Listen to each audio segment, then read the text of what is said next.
And exercise number 2 is a side plank with a leg raise. So this is like the next step on from that holding of plank, side plank, bridge and bird dog.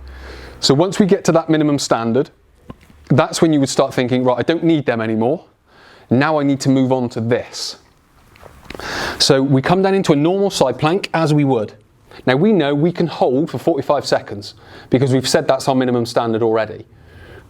So we come up into this position. What we then do is we lift a foot up and we put it down.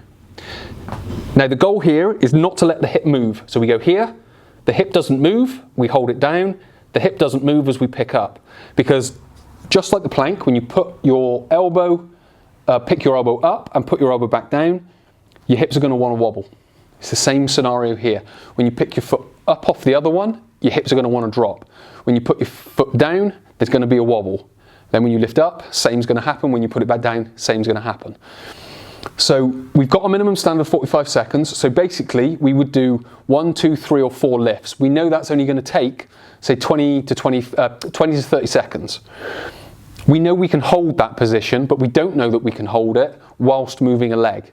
Hence why we build that minimum standard up, so that when we come onto exercises like this, it's much easier to work. And with the 12-week program, I progress you through logically. So when we get to this point, you've already got the minimum standard and you've got a few other bits and pieces required. So when you come to lift, you're in a much better place to be able to lift. So you know your core strength and stability is going to be that much stronger. So we need all of the components in place. So we need to be up here, we need the elbow below the shoulder.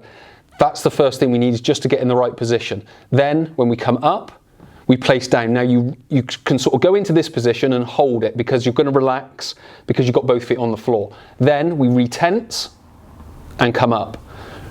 So when we do the movement, your muscles want to hold, relax when you put it down, hold when you pick it up, relax when you put it down. That's what we need to develop. So you're developing this ability for your muscles to enhance their contraction, but also resist movement. And exercise number 3, we're going to use a kettlebell.